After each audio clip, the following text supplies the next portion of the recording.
Leo wiped the sweat from his forehead with the back of his work glove, leaving a streak of sawdust across his skin. The morning sun was already beating down on his shoulders, and it was only 8:30. He stood back and looked at the sagging porch in front of him, shaking his head at the mess someone had made of what was once probably a beautiful home. The old Victorian house had seen better days. Paint peeled from its weathered siding like skin after a bad sunburn, and the front steps looked like they might collapse if someone sneezed too hard near them. But Leo had seen worse. Much worse. After 15 years in construction, there wasn't much that could surprise him anymore. His phone buzzed in his pocket. Another text from his 8-year-old daughter Mia's school about the field trip money he still needed to send in. $45. Might as well have been $450 with the way his bank account looked right now. Just get through this job, he whispered to himself. The same thing he'd been saying for the past 3 months, ever since the divorce was finalized and he'd moved into that tiny apartment across town with Mia. Ever since his ex-wife decided she needed to find herself in California, leaving him to figure out how to be both mom and dad to a little girl who still asked when mommy was coming home. Leo pulled his measuring tape from his tool belt and started checking the dimensions of the porch frame. The job had come through his buddy Nick, who knew a guy who knew someone who needed work done cheap and fast. The usual story. Leo didn't ask too many questions anymore when work was this hard to come by. The house sat on Maple Street, one of those neighborhoods that used to be the nice part of town about 30 years ago. Now it was caught somewhere between gentrification and giving up completely. Some houses had fresh paint and new cars in the driveways. Others looked like they were one strong wind away from becoming vacant lots. As Leo started pulling rotted boards from the porch frame, he noticed a woman walking down the sidewalk toward him. She moved with purpose like someone who had somewhere important to be, but her eyes kept drifting toward the house. She was probably in her 50s with silver-streaked hair pulled back in a neat bun and clothes that looked expensive without being flashy. "Excuse me?" she called out as she got closer.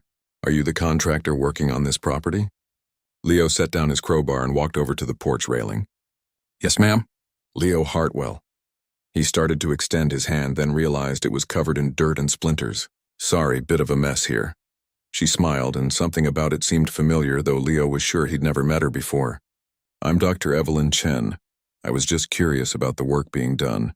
This house has been empty for quite some time.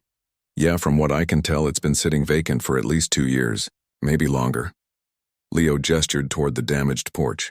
"Whoever owns it finally decided to fix it up, I guess. Can't say I blame them for waiting, though. This kind of work isn't cheap." Dr. Chen nodded thoughtfully, her eyes scanning the house's facade. "And who hired you, if you don't mind me asking?" Leo paused.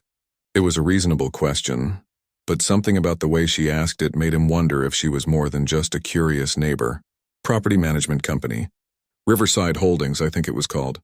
They said the owner wanted to get the place ready to sell." "I see." Dr. Chen's expression didn't change, but Leo caught something in her voice that he couldn't quite place. "Well, it's nice to see someone taking care of these old houses. They have so much character, that they do. This one's probably from the 1890s. Based on the construction style. Someone built it to last, that's for sure."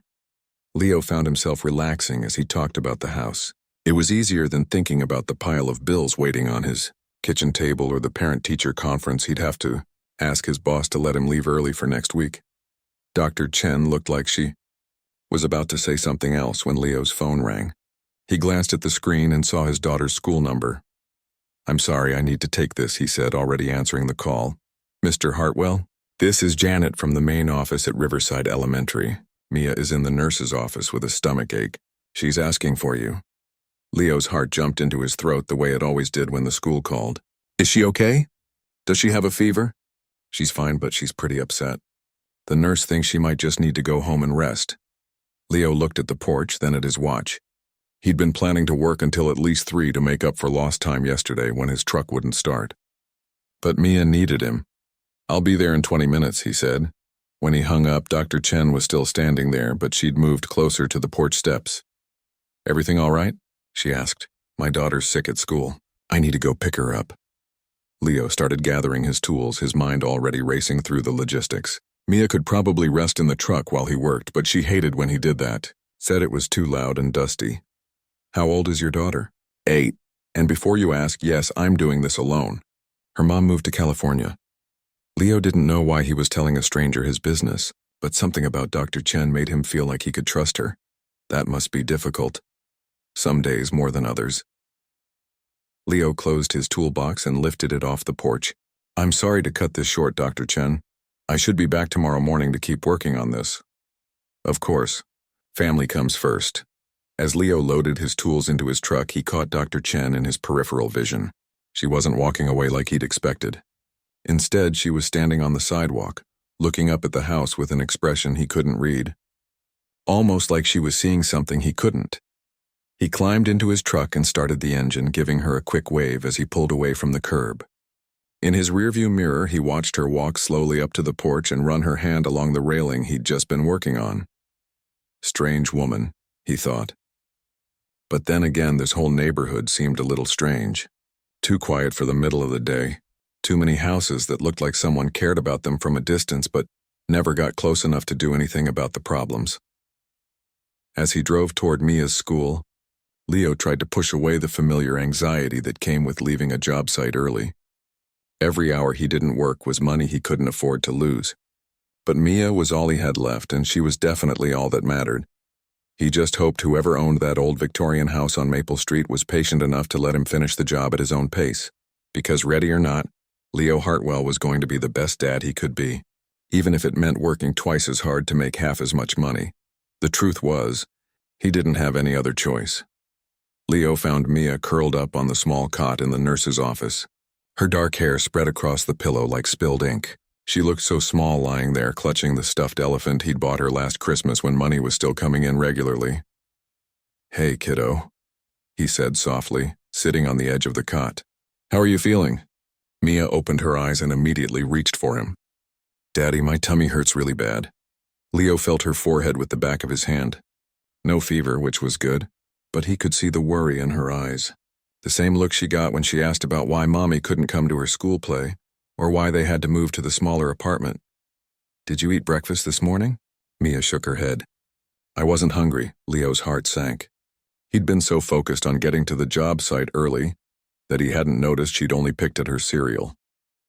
These days, it seemed like she was always worried about something, and worried kids didn't eat. Just like worried dads, apparently. All right, let's get you home and make some soup. The good kind, not the canned stuff. Mia managed a small smile. With the little noodles? With the little noodles. As they walked to his truck, Mia slipped her hand into his. Daddy, are we poor? The question hit him like a punch to the gut. Why would you ask that, sweetheart? Ashley Miller said her mom told her dad that we're poor now because you and Mommy got divorced. She said that's why I can't go on the field trip. Leo stopped walking and knelt down to Mia's level. 8 years old, and she was already learning that money problems followed you everywhere, even to second grade. Listen to me, Mia. We're not poor. We're just being careful with our money right now. And you are going on that field trip, okay? I promise. But how?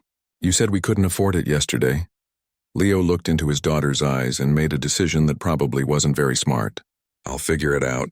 That's what dads do.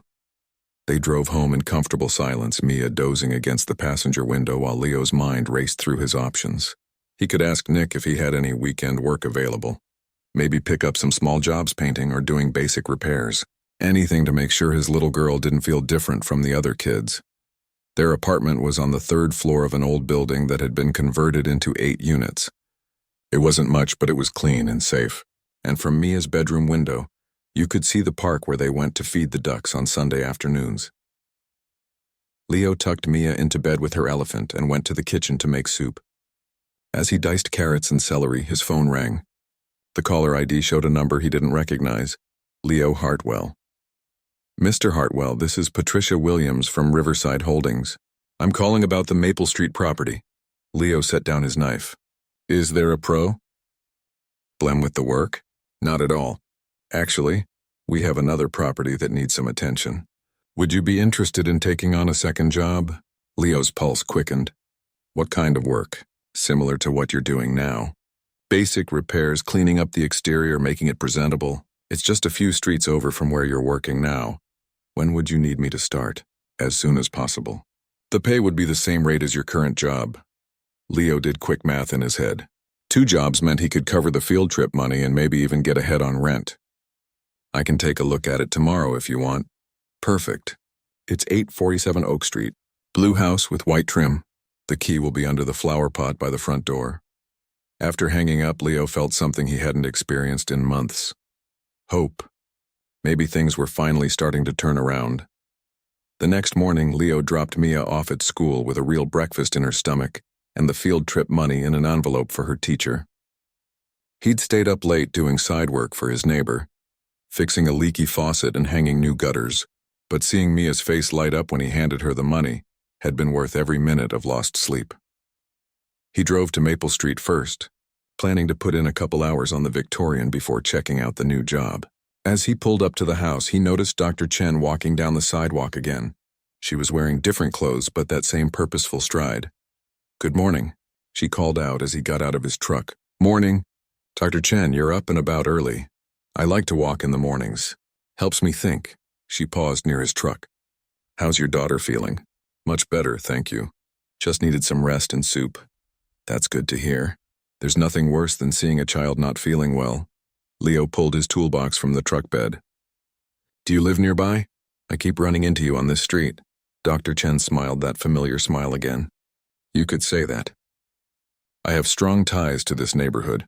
Something about the way she said it made Leo pause. "Have you lived here long?" "My family has been connected to this area for almost 30 years. We've seen a lot of changes." Leo nodded and headed toward the porch. As he started working, he could hear Dr. Chen's footsteps continuing down the sidewalk, but they seemed to stop after a few seconds. When he looked up, she was standing in front of the house next door, studying it the same way she'd studied this one yesterday. After 2 hours of work, Leo packed up his tools and drove over to Oak Street to check out the second job. The blue house with white trim was easy to spot, and like the Victorian, it had clearly been empty for a while. The grass was overgrown, and there were newspapers scattered on the front porch that looked like they'd been there for weeks. Leo found the key under the flower pot and let himself in.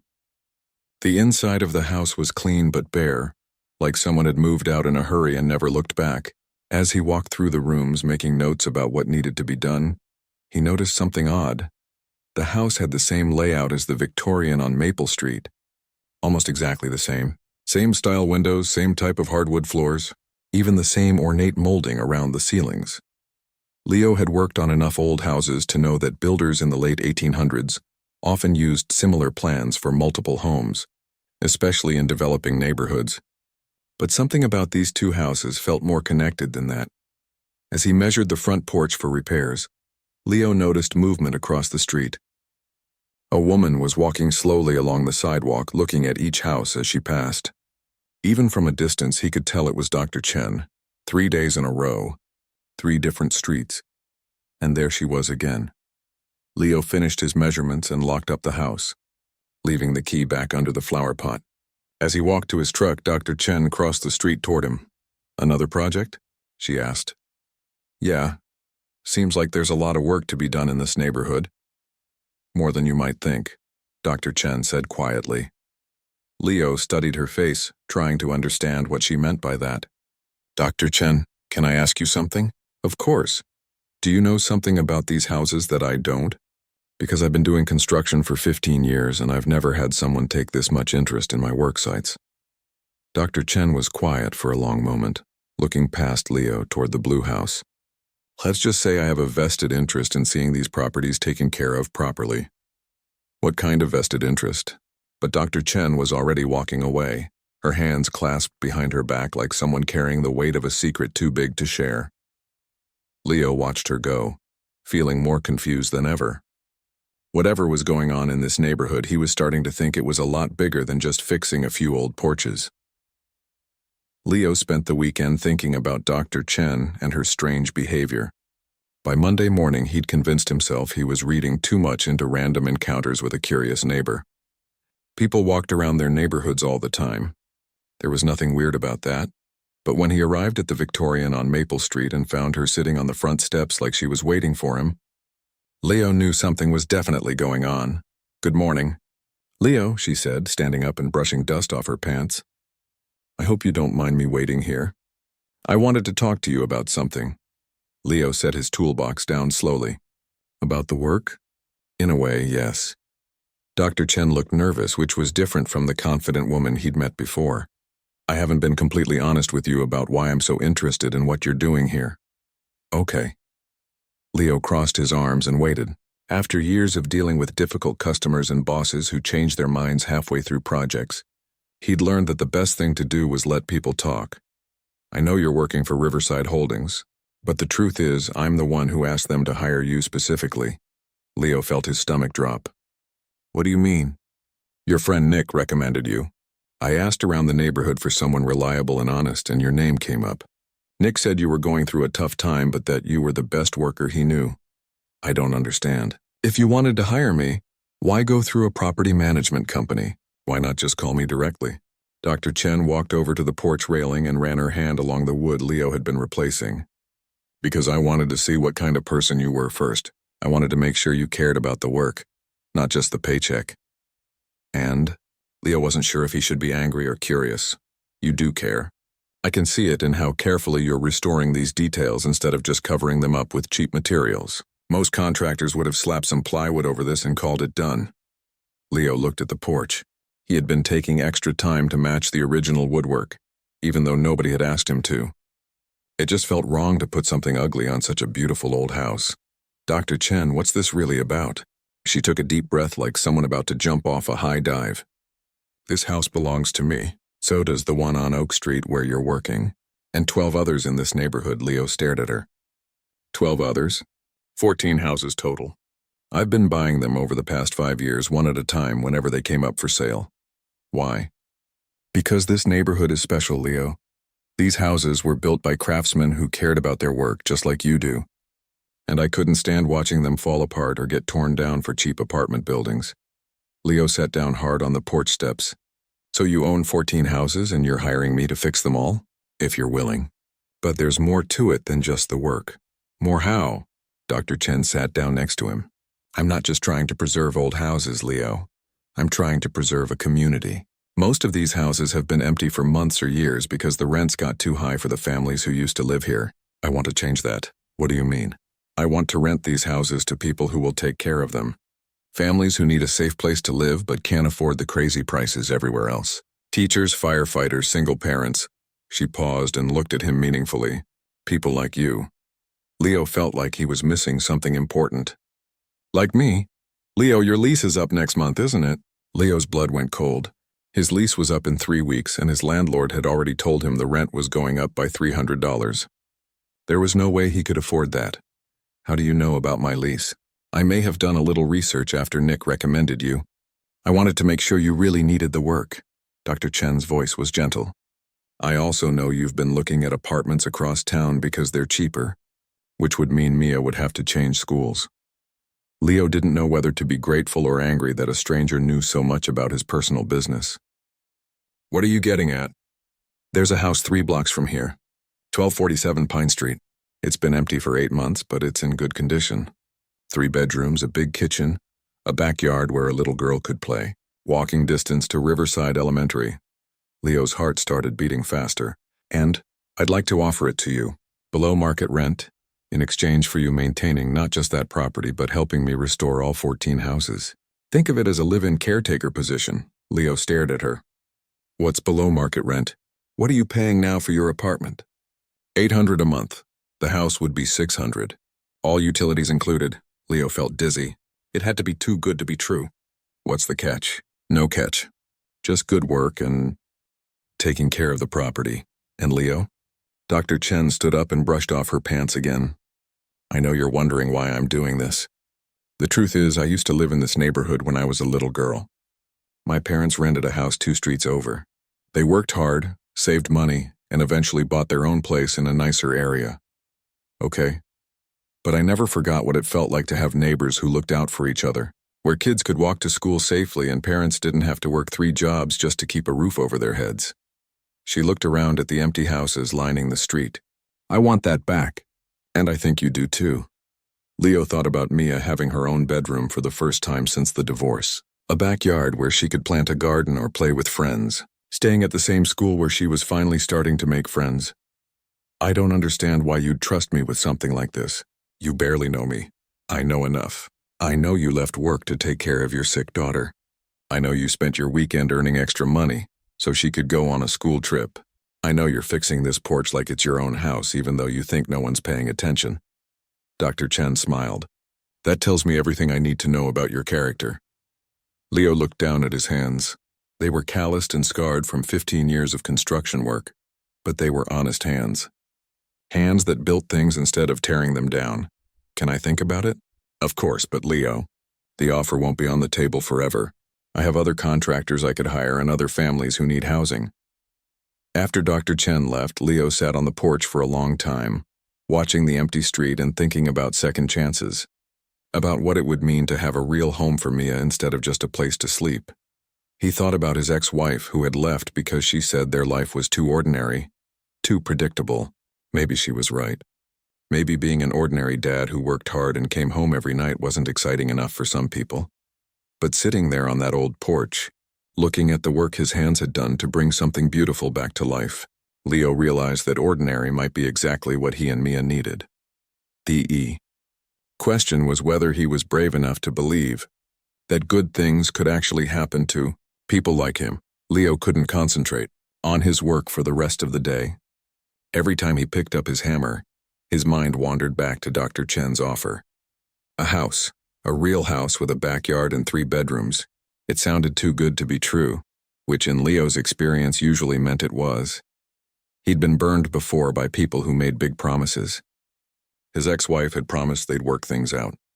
His last boss had promised steady work that disappeared the moment a bigger client came along. Leo had learned to be careful about hope. It had a way of making the fall hurt worse. But as he drove to pick up Mia from school, he found himself taking a detour down Pine Street. Just to look. Just to see what Dr. Chen was talking about. The house at 1247 was easy to spot. It was painted a soft yellow with white shutters, and unlike some of the other houses in the neighborhood, it looked loved. The front porch had hanging baskets that needed flowers, and there was a wooden swing that probably just needed new chains. Leo parked across the street and stared at the house through his windshield. In his mind, he could see Mia running up those front steps after school. He could picture himself drinking coffee on that porch in the mornings, watching her ride her bike in the driveway. His phone buzzed with a text from the school. Mia's waiting by the front office. Running a few minutes late with dismissal today. Leo shook his head and drove away from Pine Street. He was getting ahead of himself, dreaming about things that might not even be real. When he got to the school, Mia was sitting on the bench outside the office, swinging her legs and talking to Mrs. Rodriguez, the secretary. Daddy. Mia jumped up and ran to him. Guess what? I got 100 on my spelling test. That's amazing, kiddo. Leo knelt down and gave her a hug. I'm so proud of you.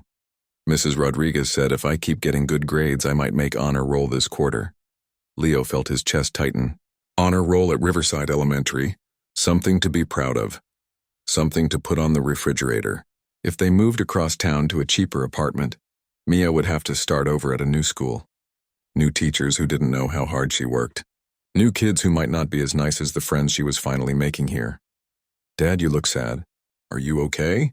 Leo realized he'd been quiet too long. I'm fine, sweetheart. Just thinking about work stuff. As they drove home, Mia chattered about her day. Her friend Tyler had brought his hamster for show and tell. The cafeteria had served pizza, which was her favorite. Her teacher had announced that the spring carnival was coming up in May. Can we go to the carnival, Daddy? It costs $5, but they have games and cotton candy and everything. We'll see, baby. That means no, doesn't it? Leo glanced at her in the rearview mirror. It means I need to figure some things out first. That evening, after Mia had finished her homework and gone to bed, Leo sat at his kitchen table with a cup of coffee and a legal pad. He wrote down all the pros and cons of Dr. Chen's offer. Pros: better house, lower rent, steady work, Mia could stay at her school. They'd have a real home instead of just an apartment. Cons: it sounded too good to be true. He didn't really know Dr. Chen. What if she changed her mind? What if he messed up and lost everything? The cons list was longer, but the pros felt heavier somehow. Leo was still sitting there when his phone rang. Nick's name showed up on the caller ID. Hey, Nick. Leo, how's that job going on Maple Street? It's good. Actually, it's more than good. I need to ask you something. Shoot. You know Dr. Chen, right? The woman who asked you about me? Yeah, what about her? What do you know about her? I mean, really know? Nick was quiet for a second. Why, she giving you trouble? No, the opposite. She made me an offer that seems too good to be true, and I need to know if she's legitimate. Leo, Dr. Chen is one of the most legitimate people I've ever met. She's a retired college professor. Taught history at the State University for 30 years. Her husband was a doctor, passed away about 10 years ago. Left her with more money than she knew what to do with. So she really owns all those houses? I wouldn't be surprised. She's been buying up properties in that neighborhood for years. Pays cash, never hagles, always treats people fairly. Nick paused. What kind of offer did she make you? Leo explained the whole situation. The house on Pine Street, the below-market rent, the job maintaining all 14 properties. Leo, are you insane? Why are you even thinking about this? Say yes.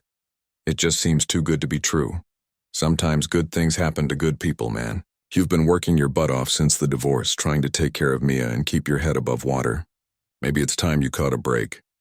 After hanging up with Nick, Leo walked into Mia's room to check on her. She was fast asleep, clutching her stuffed elephant and breathing softly. Her spelling test was on the nightstand, a bright red 100 written at the top in her teacher's handwriting. Leo sat down on the edge of her bed and brushed a strand of hair away from her face. She stirred slightly but didn't wake up.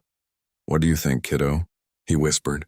Should we trust Dr. Chen? Of course, Mia didn't answer. But as Leo sat there in the dark, listening to his daughter breathe, he realized that the decision had already been made somewhere deep in his heart. Mia deserved a backyard. She deserved to stay at her school with teachers who knew her name and friends who made her laugh. She deserved a dad who wasn't constantly worried about money, who could say yes to school carnivals and field trips without having to figure out which bill wouldn't get paid that month. The next morning, Leo called Dr. Chen before he even had his coffee. I'd like to see the house, he said when she answered. When would be good for you? Today, if possible. After I pick up Mia from school. I want her to see it too, of course. A little girl should have a say in where she lives, Dr. Chen. Yes, if this is real, if you're really offering what I think you're offering, I want you to know that I won't let you down. I know you won't, Leo. That's why I chose you. Leo hung up the phone and looked around his small apartment. The walls were thin, the carpet was stained, and there was never enough hot water. But it had been home for him and Mia for 8 months. It had kept them safe and dry and together. Still, as he got ready for work, Leo allowed himself to imagine what it would feel like to have a place that was really theirs. A place where Mia could be loud without bothering the neighbors downstairs. A place with enough room for her to grow up. A place where they could finally stop just surviving and start living. Leo picked up Mia from school with butterflies in his stomach. He'd spent all day trying to figure out how to explain the situation to an 8-year-old without getting her hopes up too high. Kids didn't understand the difference between looking at something and actually getting it. Dad, you seem nervous, Mia said as she buckled her seatbelt. Are we going somewhere special? We're going to look at a house. Mia's eyes went wide. A house like to live in? Maybe it's complicated, sweetheart. A nice lady wants to show it to us, but that doesn't mean we're moving there for sure. Is it bigger than our apartment? A lot bigger. Mia was quiet for a moment, processing this information. Does it have a backyard? I think so. Can I say it right now? Leo laughed despite his nerves. That's where we're going. When they pulled up to 1247 Pine Street, Dr. Chen was already waiting on the front porch. She waved as they got out of the truck, and Leo noticed she was holding a small paper bag. You must be Mia, Dr. Chen said, walking down to meet them. Your dad has told me a lot about you. Mia looked up at Leo uncertainly. She'd been taught not to talk to strangers, but this stranger seemed to know her dad. It's okay, kiddo. This is Dr. Chen. She's the one who hired me to fix the houses around here. Nice to meet you, Dr. Chen, Mia said politely. I brought you something, Dr. Chen said, holding out the paper bag. I hope you like chocolate chip cookies. Mia looked at Leo for permission. When he nodded, she took the bag and peeked inside. Thank you. Did you make them yourself? I did. My grandmother's recipe. Leo watched this exchange with interest. Dr. Chen seemed genuinely warm with Mia, not the fake kind of nice that some adults put on around kids, and Mia, who was usually shy around new people, seemed comfortable with her. Would you like to see the house? Dr. Chen asked. Yes, please. Dr. Chen pulled a key from her pocket and led them up the front steps. The porch was even nicer up close than it had looked from the street. The wooden floorboards were solid, and the railing had intricate spindles that reminded Leo of the Victorian he'd been working on. This porch gets morning sun, Dr. Chen said to Leo. Perfect for coffee. She unlocked the front door and stepped inside. After you. The front hallway was bright and welcoming, with hardwood floors that gleamed in the afternoon light. To the left was a living room with built-in bookshelves and a fireplace. To the right was a dining room with big windows that looked out onto the side yard. But Mia had already run ahead toward the kitchen. Daddy, come look. There's an island. Leo followed her voice and found himself in a kitchen that was twice the size of their entire apartment. The cabinets were painted white. The countertops were butcher block, and yes, there was an island in the middle with stools where Mia could do her homework while he cooked dinner. The previous tenants updated the kitchen about 3 years ago, Dr. Chen explained. All the appliances work perfectly. It's beautiful, Leo said, and he meant it. He'd worked in a lot of kitchens over the years, and this one was the kind that made you want to actually cook instead of just heating up frozen dinners. Can we see upstairs? Mia asked. Of course. The staircase was wide and sturdy with a banister that felt smooth under Leo's hand. Upstairs, there were 3 bedrooms and 2 bathrooms. The master bedroom was bigger than Leo and Mia's current bedrooms combined, with 2 closets and windows that looked out over the backyard. But Mia had found what she decided was her room. It was painted lavender with white trim around the windows and a built-in window seat with cushions. Daddy, look, I could read here every day after school. She climbed onto the window seat and pressed her face against the glass. And there's a swing in the backyard. Can we go see it? Leo looked at Dr. Chen. Is it okay if we look outside? It's your house, Leo. You can look anywhere you want. The backyard was bigger than Leo had expected. There was a wooden swing hanging from an old oak tree, a garden area that just needed some flowers and enough open space for Mia to play or have friends over. Daddy, can I try the swing? Go ahead. Mia ran over to the swing and climbed on carefully. It held her weight perfectly, and soon she was pumping her legs and sailing back and forth under the tree. She's a lovely girl, Dr. Chen said, watching Mia swing. She's everything to me. I can tell. The way you talk about her, the way you look at her. She's lucky to have a father who cares so much. Leo felt his throat tighten unexpectedly. I just want to give her a good life, you know? I want her to have the things other kids have. A nice place to live, friends, stability. And what do you want for yourself? Leo considered this. For so long, everything had been about Mia. Making sure she was safe, fed, happy. He'd almost forgotten that he was allowed to want things too. I want to not worry all the time, he said finally. I want to wake up in the morning and know that I can pay the bills. I want to feel like I'm building something instead of just surviving. Dr. Chen nodded. Those seem like reasonable things to want. Daddy, Mia called from the swing. Push me! Leo walked over and gave her a gentle push, sending her higher into the air. She laughed, a sound that made his heart feel full and broken at the same time. Dr. Chen, he said without stopping his pushes, I have to ask you something. What's that? Why are you really doing this? I mean, I understand wanting to preserve the neighborhood, but you could hire any contractor. You could rent to anyone, why us? Dr. Chen was quiet for a long moment, watching Mia swing back and forth. Can I tell you a story? She said finally. Sure. When I was about Mia's age, my father lost his job at the factory. We were about to lose our house, and my mother was working 2 jobs just to keep food on the table. I remember lying in bed at night listening to them argue about money in the kitchen. Leo kept pushing Mia, but he was listening carefully. One day our landlord came to the door. I was sure he was going to kick us out. Instead, he told my parents he was lowering our rent. Just like that. No explanation except that he believed in giving people a chance. What happened? My father found another job. We stayed in the house. I finished elementary school with my friends instead of having to move across town. And my parents never forgot that kindness. Dr. Chen turned to face Leo. 30 years later, when my husband and I had more money than we needed, I tried to find that landlord to thank him, but he'd passed away years earlier. So you're paying it forward. Something like that. I can't thank the man who helped my family, but I can help other families the same way he helped us. Mia slowed down on the swing and jumped off. Daddy, I love this house. Can we live here, please? Leo looked at his daughter's hopeful face, then at Dr. Chen's kind eyes, then back at the house that could be their home. Dr. Chen, if we do this, I promise you won't regret it. I'll take care of these houses like they're my own. I know you will. That's why you're here. Then yes. Yes, we'd like to take the house. Mia let out a squeal of joy and ran to hug Leo's legs. We're going to live in a real house. For the first time in months, Leo felt like maybe, just maybe, everything was going to be okay.